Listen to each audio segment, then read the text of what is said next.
Hey, everybody, this is TJR. And this is Robert Kinsler. And I want to give a little bit of backstory for this video before we get started here.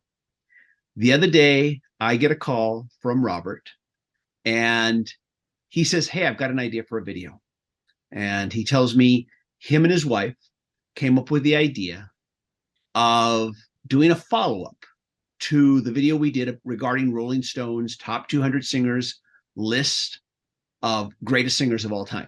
Anytime Rolling Stone does one of these lists, it generates a lot of anger because people feel that their favorite artist got slighted or snubbed, left out. So we are going to do our top 10. We're going to do 5 each, but our top 10 favorite singers who didn't make the list from Rolling Stones magazine's top 200 greatest singers of all time is what we're going to do.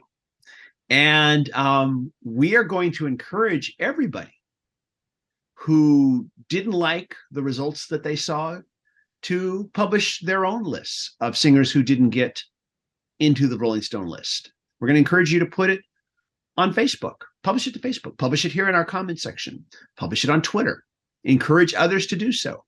If you're a YouTube content creator and you watch this channel, put your own video up too.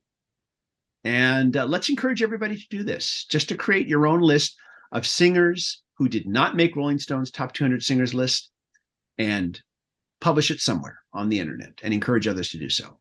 So before we get started here, just wanted to first talk about the 2 chief complaints that that the list published by Rolling Stone received. One, how can artist A be higher on the list than artist B? You know, we heard that a lot. I remember you were upset about Bono being where he was, and yet other vocalists that you thought weren't as deserving being way higher on the list. You said it. Yeah, some people, this elicited very strong feelings. It certainly did. And so I want to address this argument here with the following. And I'm just making a very objective statement here. And for this, I'm going to use the Beatles example. On the Rolling Stone list, Paul McCartney made it to number 26. John Lennon was ranked at number 12. And I'm going to tell you, do I think Paul McCartney deserves to be higher on the list than John Lennon? I love the Beatles. I love John Lennon. But personally, I think McCartney was the more accomplished and more versatile vocalist over John Lennon. So I would rank him higher than I would rank John Lennon. But at the end of the day, this is subjective opinion because you could make an argument for both. You, Robert, could probably make a very good argument. If you believe John Lennon was better, I'm sure you could make a very strong, well thought out argument as to why John Lennon should be higher on the list than Paul McCartney. By that same token, I could make my argument too, and we could debate it. Exactly. And it would be intellectually fun to debate it. It would be intellectually fun to hear us argue it and discuss it. But at the end of the day, both arguments are valid. And so I would say every time you ask yourself, well, why was this person so much higher? Just remember, any argument is valid. Rolling Stone gave their argument as to why they felt this person deserved to be on where they were ranked on that list. That's in the paragraphs that they write about each one and each entry. And you can read about it. And that is their reason why. So you, of course, have your own arguments, and I'll just say they're just as valid. So I would say, rather than get angry, present your own argument and publish it and say why. Get your thoughts out there. You'll feel better. The other big argument, which is what we're talking about today, is why wasn't artist C included? In other words, there were lots of great vocalists who didn't even make the list, and people felt they were snubbed. One of the most widely argued ones on the internet was, of course, someone that I don't really care that much about. You don't care that much about, but we both recognize she is just technically speaking, she's an amazing vocalist, and that's Celine Dion. Exactly. Yeah. And there was so much public outcry on the internet, people saying, how can you not include Celine Dion? So here is what I would say to that. Again, just objectively speaking, no matter who you are, whether you're Rolling Stone magazine, Spin magazine, whatever major news outlet you are, these lists will never make everybody happy. There's always going to be somebody who's angry with why this person got excluded and this person wasn't. If any of you out there published your own list and the whole world got to see it, you would get a ton of angry backlash over who you omitted. And when asked why you didn't include the omissions that you excluded, your response would have to be the same as Rolling Stone's. This is all subjective. We are not saying that the artists we omitted are not good, but you have to cut it off somewhere. Unless you're going to include every single vocalist that's ever existed since the beginning of recorded popular music, you have to cut it off somewhere. They cut it off at 200, and these were their results. And at the end of the day, it's just their subjective opinion. So we encourage you to publish your own list of who should have been included, like we're going to do today. We're going to do a video about it. If you're a YouTube content creator and you're watching this video, I would challenge you to do a video like we're doing right now. Publish your top 5, top 10, whoever you felt should have been included. Say a little something about each one. And so with that said, we will now opine and share with you our top 5 picks each. And Robert, I'll let you start with your first. Well, sounds good, TJ. And I think we might both quickly note, in case we forget to mention later, that this was even a difficult exercise, even though we're just trying to talk about names that were not on the 200 greatest lists at the Rolling Stone magazine. But even for us to just curb it and just hold each of us at 5, that was even difficult. It was tough. It was tough. With that said, I'm going to jump right in. And the name that really jumped out at me that should have been included on that list, Paul Rodgers. He's widely considered one of the greatest rock singers of all time. Remember, Paul Rodgers has been lead singer of Free, of Bad Company, The Firm, The Law, and teamed up with the remaining members of Queen as part of the collaboration, Queen plus Paul Rodgers. And that collaboration occurred between 2004 and 2009. I've seen Paul Rodgers with Bad Company. I actually saw him for the first time back when he was with The Firm, and I've seen him as a solo artist several times. The guy is phenomenal now, and he's been phenomenal for 50 years. And the quick story is when I interviewed Paul Rodgers for the Orange County Register, he noted that after Jim Morrison's death, that the other members of the Doors actually went all over Europe looking for him because they wanted to ask him to join. So the members of the Doors also consider him a pretty amazing singer. But I'll cut it off here. I could talk all day about Paul Rodgers, but yeah, he should have been on that list, TJ. It is I agree with you. That's quite a what if. What if Paul Rodgers had joined the Doors after the death of Jim Morrison? Yeah. Those I would have been curious to hear those recordings. Oh, and me too. Paul Rodgers did record a new album of new material with the remaining members of Queen, called Queen and Paul Rodgers. Right.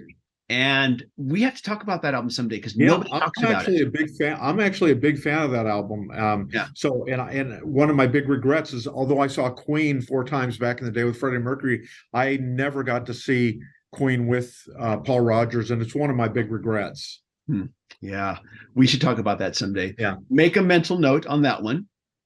I am going to now give my first and second, and there's a reason why, is because these two ladies are two of the greatest singers from both the golden age of stage and the golden age of screen.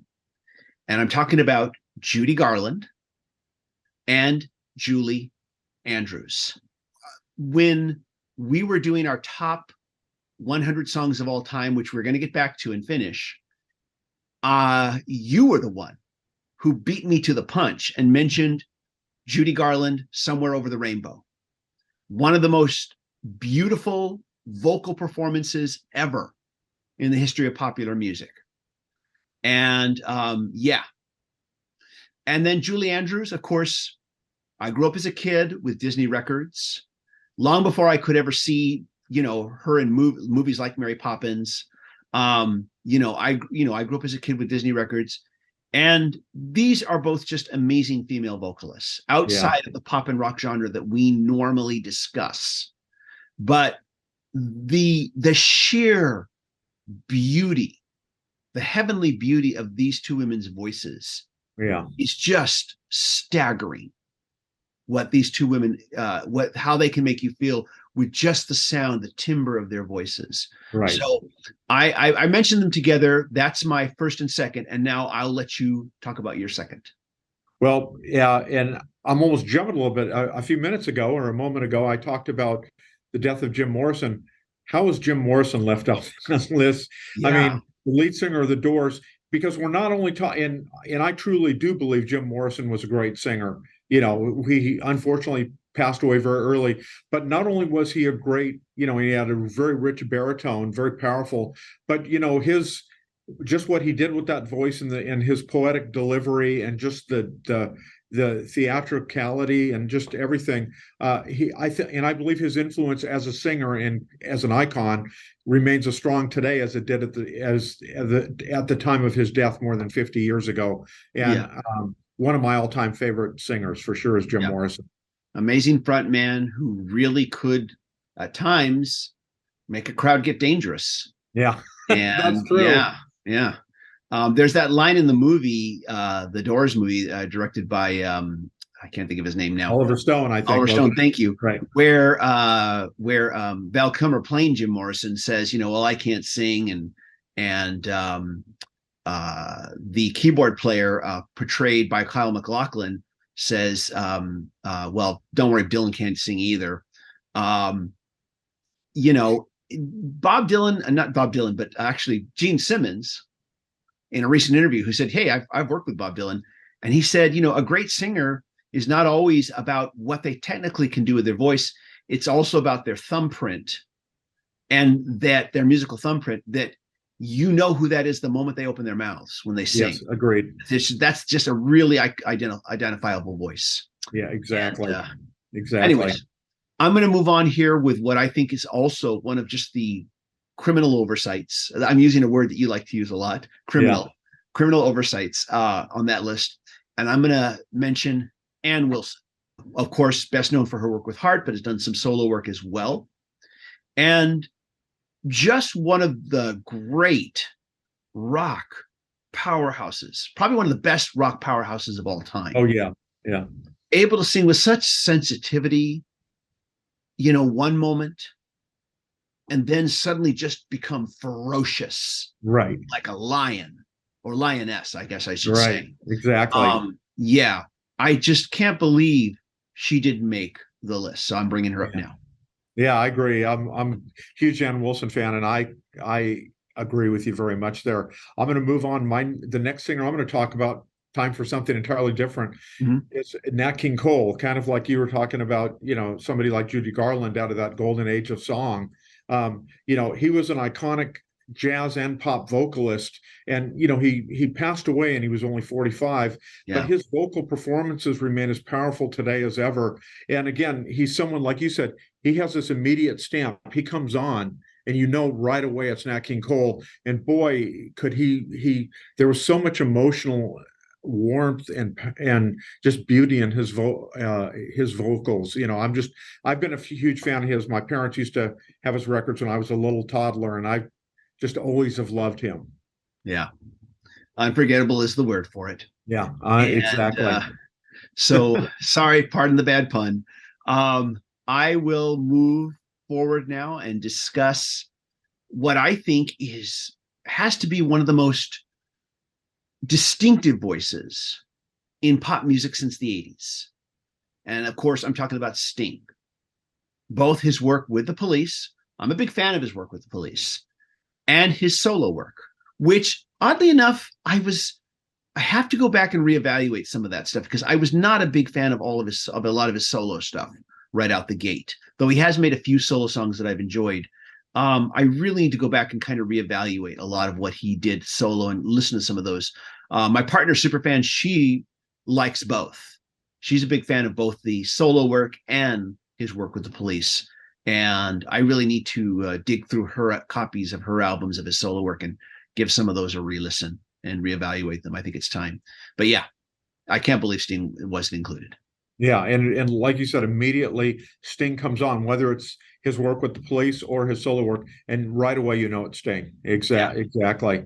I'm going to jump on, and to people that have watched us over the years, or even just recently, they're going to know that this name is no surprise, and that's Colin Bluntstone, obviously the lead singer of the Zombies. Again, and one of the reasons I'm so impressed by Colin Bluntstone is how he definitely brings kind of like a fusion of Baroque pop and jazz into the Zombie sound, and his vocals enhance that kind of signature sound that the Zombies have. And he's just an amazing singer. But when you listen to Time of the Season, She's Not There, Tell Her No, Edge of the Rainbow, his vocals are just incredible. And the great thing for fans is that he probably sounds just about as good now as he did even back in the 60s, which is insane to think about it, that he's in his late 70s and just sounds incredible. I mean, it's just, but he's one of my whether it's I'm listening to him on a recording or when I've seen him live, I just love to hear Colin Bluntstone sing. And whether it's blues stuff, rock stuff, jazz stuff, I mean, he's just an amazing singer. I'm going to move on and talk about Brad Delp of Boston. Yeah, like the shirt. And, there was a reason why back in the 70s, cover bands, by and large, did not touch Boston songs. One, the technical arrangements, orchestration of all the instruments. Secondly, there just was hardly anybody out there that could match Delp's vocals, the notes he would hit, the highs, the lows, everything in between. He is one of rock's greatest vocalists of all time, highly underrated, I still think. And his recorded performances are pure perfection. Absolute perfection, yeah. And so there we go. Yeah, I couldn't say much better than that. And I couldn't be more strongly in agreement with you. From the first time I heard More Than a Feeling, I've blown away by obviously the songs and the technical expertise of the Boston recordings, but you can't get around that. Those may have not been nearly as timeless and lasting without Brad Delp's, signature vocals, without a doubt. Speaking of signature vocalists, I have to make sure that Grace Slick is on my list here that we discussed today. Along with Janis Joplin, Grace Slick was one of the earliest female rock singers. Her vocal performances on both White Rabbit and Somebody to Love from 1967's Jefferson Airplane, are still staples on classic rock radio. They hold up great. The songs are cool and stuff, but her vocals are just so dynamic. But she was able to adapt with the time, moving from the 60s all the way through the 80s and well into her late 40s. She was continuing to have hits as the lead vocalist on things like Winds of Change, We Built the City, and I know a lot of people hate that song, but her vocals are great on it. Yes. Stranger, which is just a killer song. I wish that was the one that people would talk about today, and Nothing's Gonna Stop Us. But you know what you got to do, TJ, is in addition to her being a great lead vocalist, listen to her backing vocals on the huge 1975 hit Miracles. And she's not the lead vocalist, but boy, her backing vocals help make that track what it is. I mean, so her skills beyond just the power and the sound of her voice is what she was able to do with it. And I think she continues to shine even, all these years later. I agree. And I will add, great backing vocalists have to also be great lead singers in order to be great backing vocalists. It's not like you could, I'm not good enough to be the lead singer. You have to be good enough to be the lead singer to be a great backing vocalist. Something I learned in my years of working with other singers and other vocalists. So I will, of course, now give my last one. That was your number 5. I'll give my number 5 here. These are in no particular order, I don't believe. We're just naming them. Yeah, we're not ranking them. That would have made the job even harder. Yeah. But so I feel kind of sorry for Rolling Stone, actually. You got to name them, and you got to pick 200, and you got to rank them. But my number 5 here is Lane Staley from Alice in Chains. Lane Staley, his vocals, they're coming from another universe. When Lane Staley passed away, I was so sad, just like I was very sad for the passing of Karen Carpenter. Each time we just lost a unique vocalist, an amazing vocalist, way too soon. Right. Very tragically lost them way too soon. Yeah, I've always been very deeply saddened by both those losses.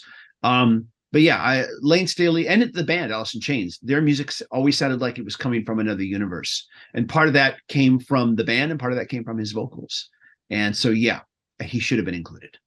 That's a really good choice, TJ. And you're right. He had a phenomenal voice. And I think one thing that all the singers that we've talked about today, regardless of the diversity in their voices, was that they all had this signature sound, and they all made the other musicians around them and the compositions that they were singing all the more special with what they brought to the table. Absolutely, I agree. So yeah, it was tough just coming up with 5. And so we invite you now to please, if you were upset with this list, publish your list.